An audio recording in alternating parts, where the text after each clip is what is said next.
नमस्कार। आपको थोड़ा इंतज़ार कराया उसके लिए माफ़ी चाहती हूँ। ठीक है। जैसे सुप्रिया जी ने कहा, आज हमारी पहली प्रतिज्ञा के बारे में बात करना चाहती हूँ मैं। हमने तय किया है कि आने वाले विधानसभा चुनाव में उत्तर प्रदेश में कांग्रेस पार्टी 40% टिकट महिलाओं को देगी।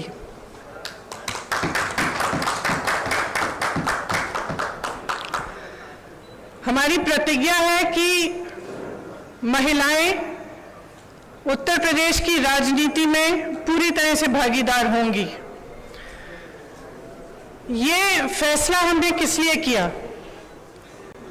जब मैं 2019 के चुनाव में उत्तर प्रदेश प्रचार के लिए आई थी तो इलाहाबाद यूनिवर्सिटी की कुछ लड़कियां मेरे से मिली और उन्होंने मुझे बताया कि किस तरह से यूनिवर्सिटी के नियम कानून, हॉस्टल के नियम कानून उनके लिए अलग थे और पुरुषों के लिए अलग। ये निर्णय उनके लिए लिया है। ये निर्णय मैंने उस महिला के लिए लिया है जिसने गंगा यात्रा के दौरान मेरी नाव को वापस तट पर बुला के कहा कि मेरे गांव में पाठशाला नहीं है, मैं अपने बच्चों को पढ़ाना चाहती हूँ।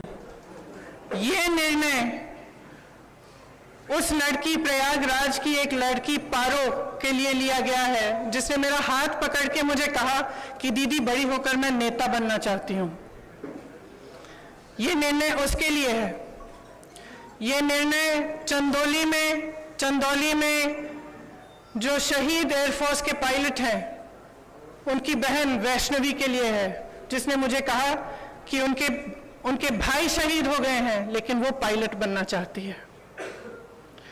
ये निर्णय उन्नाव की उस लड़की के लिए है जिसको जलाया गया, मारा गया, उसकी भाभी के लिए है जो आज भी संघर्ष कर रही है उसका, और उसकी 9 साल की भाभी की बेटी के लिए है जिसको स्कूल में धमकाया गया था। ये निर्णय हाथरस की उस माँ के लिए है जिसने मुझे गले लगाकर कहा कि उसको न्याय चाहिए, उसको न्याय नहीं मिल रहा है। ये निर्णय रमेश कश्यप की बेटी के लिए है, उसका नाम भी वैष्णवी है, जो बड़ी होकर डॉक्टर बनना चाहती है। लखीमपुर में एक लड़की मेरे से मिली, मैंने उससे पूछा क्या बनना चाहती हो बड़ी होकर? उसने कहा प्रधानमंत्री बनना चाहती हूँ। उसके लिए है ये निर्णय। ये निर्णय लखनऊ की एक बस्ती में लक्ष्मी वाल्मीकि के लिए है जो ITI पढ़ी है, BA की है, उसने कंप्यूटर कोर्स किया है, आज तक उसे नौकरी नहीं मिली है। ये निर्णय उसके लिए है। ये निर्णय सोनभद्र में उस महिला के लिए है जिसका नाम किस्मत है, जिसने अपने लोगों के लिए आवाज उठाई, संघर्ष किया और न्याय मांगा। ये निर्णय उत्तर प्रदेश की हर एक महिला के लिए है जो बदलाव चाहती है, जो न्याय चाहती है, जो एकता चाहती है, जो चाहती है कि आगे बढ़े उसका प्रदेश। मैं आप सबसे कहना चाहती हूँ, आप समाज सेविका हैं, आप अध्यापक हैं, आप एक नौजवान महिला हैं जो आप अपना भविष्य बनाना चाहती हैं, आप प्रेस में हैं। अगर आप बदलाव चाहती हैं तो इंतजार मत करिए। आपकी सुरक्षा कोई नहीं करने वाला। सब बातें करते हैं, सुरक्षा करने का जब समय आता है तो सुरक्षा उनकी होती है जो आपको कुचलते हैं। आज सत्ता का नाम यह है कि आप खुलेआम पूरे पब्लिक के सामने लोगों को कुचल सकते हैं। ये सत्ता बन गई है, ये गलत है। घृणा का बोलबाला है, नफरत का बोलबाला है, गलत है। इसको महिलाएं बदल सकती हैं। महिलाएं इसलिए बदल सकती हैं क्योंकि करुणा भाव, सेवा भाव और दृढ़ता, शक्ति सबसे ज्यादा महिलाओं में है। मैं आपसे कहना चाहती हूँ, राजनीति में आओ, मुझसे कंधा से कंधा मिलाओ। मैं जानती हूँ कि आपके संघर्ष क्या है। मेरी प्रेस की सहेलियां यहाँ हैं, मैं जानती हूँ, मैं आपको देखती हूँ सुबह से शाम तक आप कैसे दौड़ती हैं, किन परिस्थितियों में। जब सीतापुर में बीच रात में अंधेरा था, मुझे घेर लिया पुलिसकर्मी ने, महिला पुलिसकर्मी थी, मुझे घेरा, मुझसे लड़ी, मैं भी भिड़ गई उनसे। उसके बाद मुझे उन्होंने जीप में बिठाया और अंधेरी रात में सिर्फ मैं, वो दोनों और 2 कांस्टेबल मुझे सीतापुर के पीएससी कंपाउंड में ले गए। एक का नाम मधु था, एक का नाम पूजा। ये निर्णय उनके लिए भी है, क्योंकि मैं समझी कि 4 बजे सुबह तक ड्यूटी पे थी। उनकी एक अफसर जिनकी पोस्टिंग सीतापुर में थी, लेकिन जिनकी बूढ़ी माँ अकेली नोएडा में रहती है। कितना संघर्ष करना होता है महिलाओं को। कौन करेगा ये संघर्ष आपके साथ अगर आप एकजुट नहीं होंगी? अगर देश को जातिवाद और धर्म की राजनीति में से निकालकर विकास की राजनीति की ओर ले जाना है, अगर देश को समता की राजनीति की ओर ले जाना है, भागीदारी की राजनीति की ओर ले जाना है, तो महिलाओं को आगे बढ़ना पड़ेगा। आपको खुद ये काम करना पड़ेगा। आगे बढ़िए। मैं आग्रह करती हूं आपसे, हमने आवेदन पत्र मांगे हुए हैं हर विधानसभा के लिए। ये अगले महीने की 15 तारीख तक खुला रहेगा। खास तौर से मेरी बहनों के लिए, जो लड़ना चाहता है आओ मेरे पास आओ, आपको मौका मिलेगा। हम इस देश की राजनीति, इस प्रदेश की राजनीति बदलेंगे। धन्यवाद।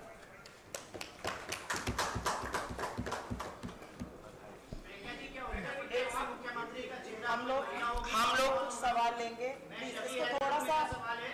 इसको थोड़ा सा सुनिश्चित तरीके से कर लेने दीजिए। कुछ सवाल लेते हैं। मैं पहले प्रिंट इलेक्ट्रॉनिक मीडिया से शुरुआत करूंगी, आपके पास मैं जरूर आऊंगी। प्रांशु जी, आपका सवाल।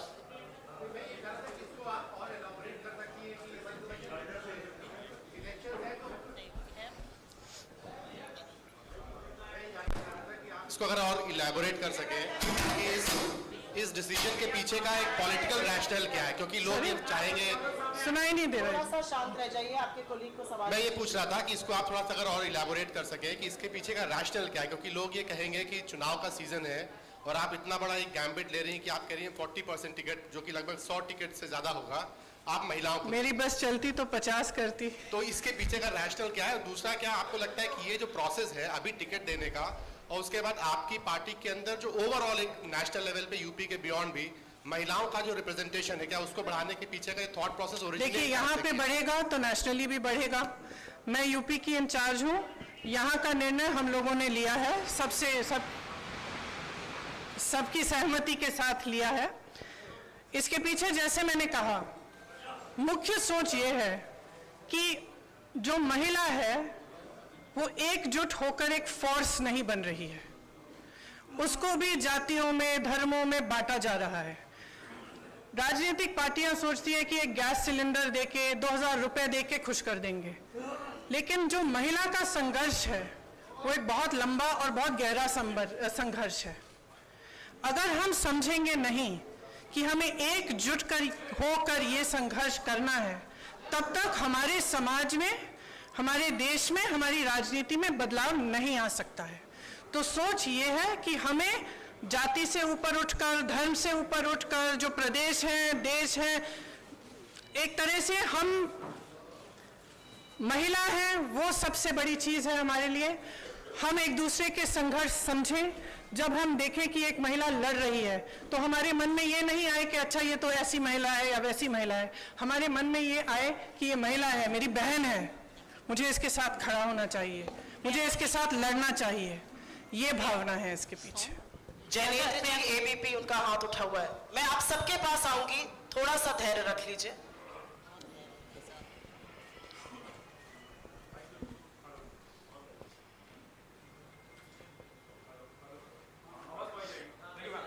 मैम, सवाल ये है कि 40% क्यों? मतलब 33% रिजर्वेशन की चर्चा होती है, आधी आबादी है तो 50% हो सकता था, 40 क्यों? और एक सप्लीमेंट्री में ये भी पूछना चाहता हूँ कि वो सवाल आ गया कि राष्ट्रीय स्तर पर ये होगा या नहीं। जनरली हम देखते हैं कि महिलाओं की भागीदारी के नाम पर नेता अपनी पत्नियों को, अपने परिवार की महिलाओं को आगे कर देते हैं। तो ये ना हो, इसके लिए आपने सोचा है, क्या कदम उठाएंगे? Thank you. देखिए, आपने दो सवाल किए। सबसे पहले 40 क्यों नहीं? शुरुआत है, 40 से शुरू करेंगे। और मैंने कहा अगर मेरा बस चलता तो 50 होता, तो लेकिन सबकी सहमति के साथ 40 तय किया है। अगले चुनाव में 50 भी हो सकता है। सबसे पहला ये। दूसरा, देखिए, ये सच है कि कई बार लोग अपनी पत्नियों को, बेटियों को चुनाव लड़वा लेते हैं, लेकिन इसमें कोई इतनी बड़ी बुराई नहीं है। लड़ लेती हैं, उसके बाद सक्षम हो जाती हैं। मुझे याद है एक अमेठी में एक प्रधान थे, उन्होंने अपनी बीवी को लड़ाया, कुछ साल बाद मेरे पास आए, कहा कि आप संभालिए, मुझसे तो नहीं संभलती है, सारे निर्णय ले रही हैं। तो मैंने कहा आप क्यों रो रहे हो? तो ये तो देखिए, ये प्रोसेस होता है, एक शुरुआत होती है इस प्रोसेस की, और आस्ते आस्ते सक्षमता मिलती है।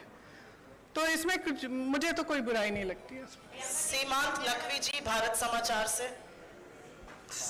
सब पुरुष पूछ रहे हैं। नहीं, महिलाओं के पास इसके बाद आऊंगी आप लोगों के पास इसके बाद।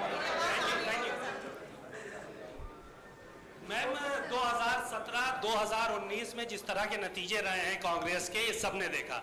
तो क्या इतनी बड़ी संख्या में महिला मजबूत प्रत्याशी आप लोगों को मिल पाएंगी 2022 के चुनाव के लिए? देखिए, हमें प्रत्याशी मिलेंगी, लड़ेंगी वो। अगर इस बार मजबूत नहीं होंगी, अगली बार मजबूत होंगी। हमें लड़ाना है, हम पूरी तरह से मदद करेंगे, समर्थन करेंगे और लड़ेंगे जी जान से। एएनआई से कामना जी, अब मुझे लगता है कुछ महिलाओं को चांस जरूर देना चाहिए। एएनआई से कामना जी।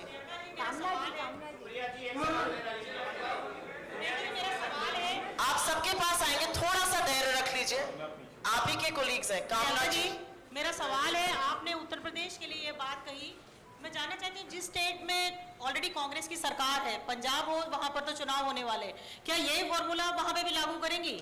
देखिए, मैं उत्तर प्रदेश की इंचार्ज हूँ यहाँ का। जैसे मैंने कहा, हमने निर्णय लिया है।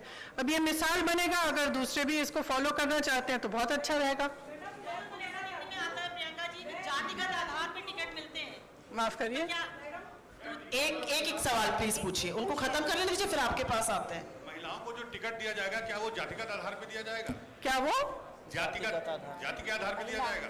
महिला की सक्षमता के आधार पर दिया जाएगा, मेरिट के आधार पर। वो कितना काम कर रही है, कितना उसके विधानसभा के लोग उनको पहचानते हैं, उसके हिसाब से दिया जाएगा। एक शायद ये इंतजार कर रही थी जी।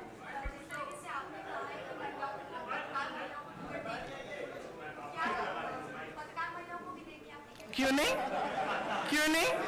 आपको लड़ना है तो लड़िए। वो पीछे सवाल पूछिए, उसके बाद आपके पास आते हैं।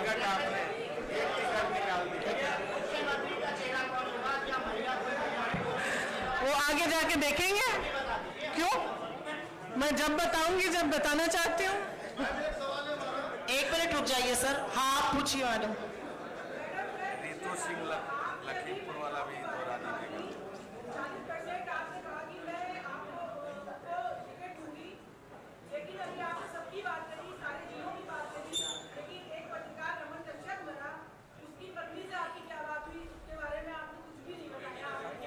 मैंने उनकी बेटी का जिक्र भी किया, आप शायद सुन नहीं रही थी।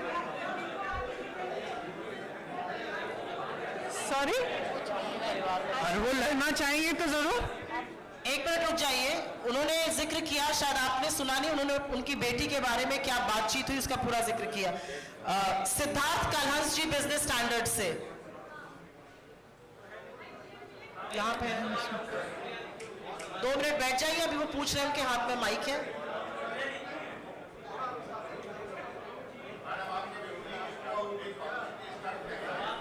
प्लीज आप लोग थोड़ा शांत रहिए, आपके कोलीग एक सवाल पूछ रहे हैं, आप लोगों से अनुरोध है, थोड़ा सा धैर्य और शांति रखिए। आप भी रुक जाइए, वो सवाल पूछ रहे हैं। मैं अपने विरोधियों को कहना चाहूंगी कि थोड़ी अपनी क्रिएटिविटी बढ़ा लें, क्योंकि मैं जो भी करती हूँ वो या तो उसको टूरिज्म बोलते हैं या पब्लिसिटी स्टंट बोलते हैं। अब कुछ नया ढूंढें। अब 2 साल हो गए हैं, बस वही दोहराते जा रहे हैं। थोड़ी सी क्रिएटिव हो जाए, कोई और आलोचना ढूंढे मेरे लिए। हम लोग सवाल सिर्फ इसी मुद्दे पर लेंगे, ये एक ऐतिहासिक मुद्दा है। अगर आपका सवाल इस पर हो तो जरूर पूछिए।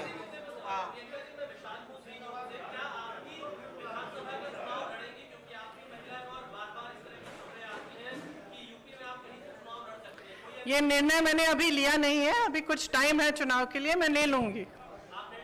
हाँ, इस पे सोच के मैं निर्णय लूंगी कि लड़ना है कि नहीं। रोहित जी, नवभारत टाइम से रोहित जी।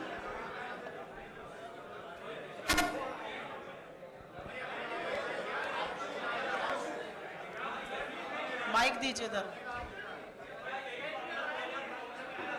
ये आप इस माइक पर पूछिए सवाल। He is also wanting to ask the guy. आपके पास आ रहे हैं, अगला आपके पास आ रहा है।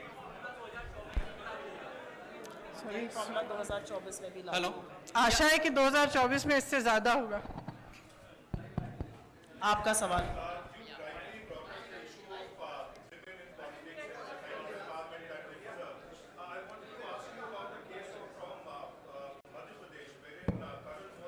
हेलो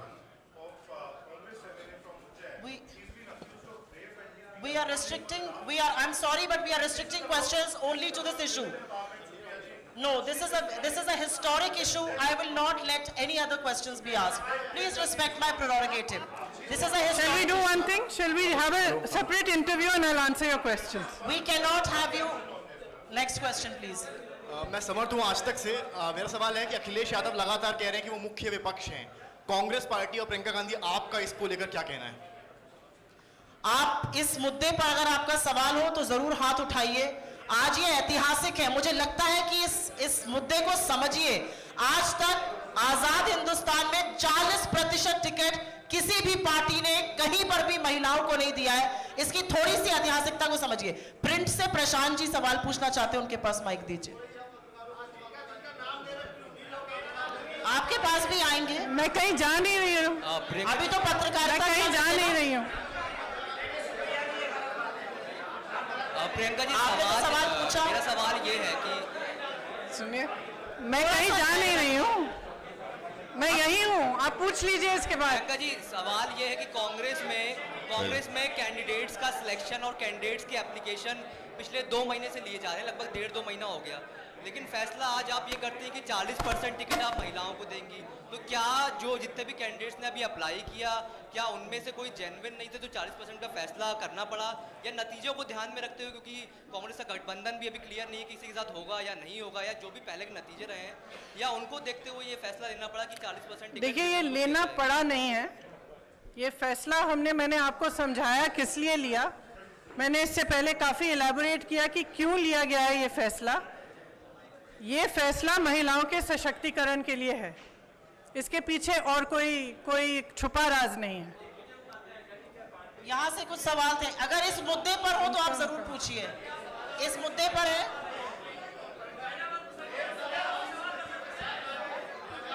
इनको माइक दीजिए।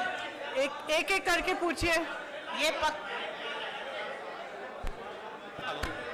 एक सवाल मेरा ये है कि कांग्रेस की रणनीति क्या है? किस रणनीति? ये माइक दीजिएगा, इनको आवाज नहीं आ रही है।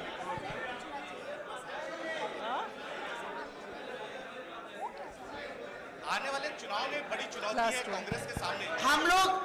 आप लोग थोड़ा धैर्य रखिए। ये पत्रकार वार्ता वो सवाल पूछ रहे हैं मैम, 2 मिनट रुक जाइए, पूछिए आप इस मुद्दे पर अगर है तो। इसके अलावा हम लोग किसी मुद्दे पे आज चर्चा नहीं करेंगे। आने वाले समय में बड़ी चुनौती है इस कांग्रेस मुद्दे के पर। सामने। आप अमेठी जैसी जगहों पर आप सीट हार गई, तो कैसे अपने लोगों को आप इकट्ठा करेंगे? क्योंकि जिस तरह से आप देखिए, भारतीय जनता पार्टी ने अपने तमाम प्रोग्राम चलाए हैं, उसकी अपेक्षा कांग्रेस उतना जमीन पर दिख नहीं रही। आपको शायद मालूम नहीं होगा कि पिछले 2 सालों में 18,700 से ज्यादा कांग्रेस के कार्यकर्ता जेल गए हैं उत्तर प्रदेश में। 3 दिन से 3 महीनों के लिए लगातार प्रोग्राम कर रहे हैं। और शायद आपने भी महसूस किया होगा कि अगर सड़क पे कोई पार्टी लड़ रही है तो वो कांग्रेस ही है। प्रियंका मैम, मेरा एक सवाल है आपसे कि राहुल जी आते हैं, वो रणजीत सुरजेवाला के साथ होते हैं, आप सुप्रिया जी के साथ आई हैं। हम लोगों का जो इंटरेक्शन होता है वो यहाँ पे लोकल लोगों से होता है। ये आएंगी, दिल्ली चली जाएंगी, हम लोगों को यहाँ पर उस तरीके से जो खबरें हैं वो सारी चीजें आप ये जी। तो मेरा सवाल क्या है जी आपका? मेरा सवाल मैम यही है कि सबसे पहले आपको ईद मिलादुन नबी की मुबारकबाद। धन्यवाद आपको भी। है। और मेरा सवाल आपसे वही है कि कांग्रेस क्या मुख्यमंत्री का फेस देकर चुनाव लड़ेगी या विदाउट सीएम कैंडिडेट? मैंने उस सवाल का अभी जवाब दिया। इस पे अभी निर्णय नहीं हुआ है, जब होगा आपको पता चल जाएगा। आपका 2 बार सवाल का जवाब दे चुकी हूँ। कहिए, उससे पूछे तो, इन दोनों से पूछे। इस मुद्दे पर सवाल है, माइक ही नहीं चल रहा है। आपका सवाल इस मुद्दे पर है?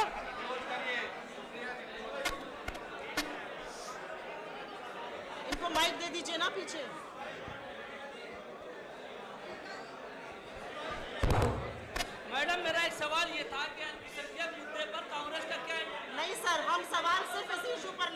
आज की प्रेस कॉन्फ्रेंस महिलाओं के मुद्दे पे है, उसके बाद आप मेरे से बात कर सकते हैं दूसरी बात। जी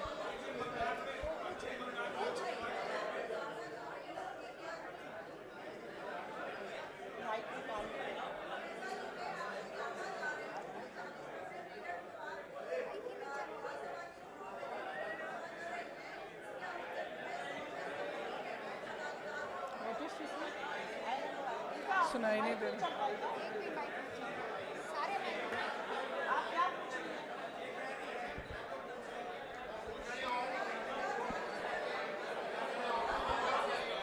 हेलो हेलो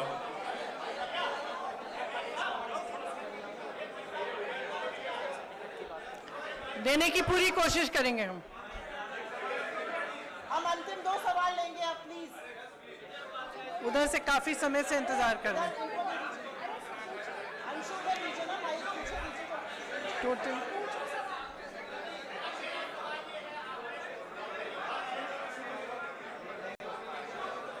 आप पूछिए सवाल।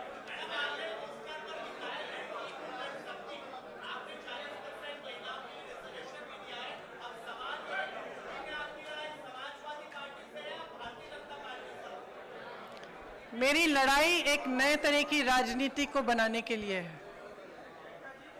मैं उन लोगों के लिए लड़ रही हूं जो अपनी आवाज उठा नहीं पा रहे हैं आज के उत्तर प्रदेश में। आज के उत्तर प्रदेश में कोई अपनी आवाज उठा नहीं सकता, कुचला जाता है, चाहे वो महिला हो, दलित हो।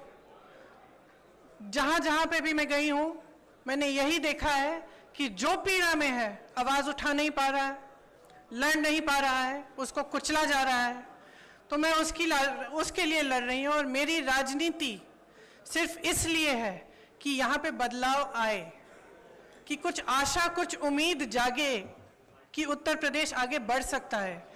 एक ऐसी राजनीति बन सकती है इस प्रदेश में जिसमें करुणा का भाव हो, सेवा का भाव हो, सिर्फ मारने, कुचलने और सत्ता का दुरुपयोग करने का नहीं। ये मेरा प्रयास है।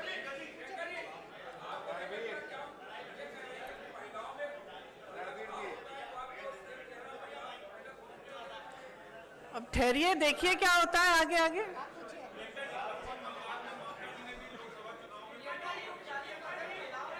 ऐसे मत करिए, एक सवाल पूछ लीजिए।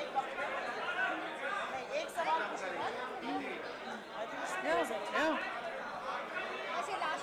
आप लास्ट सवाल।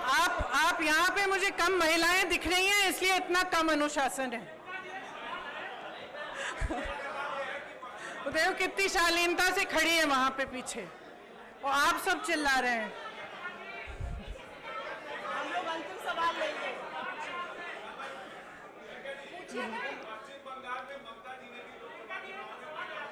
रुक जाइए, अभी पूछ रहे हैं। मुझे मालूम नहीं था, अगर उन्होंने किया तो बहुत बढ़िया।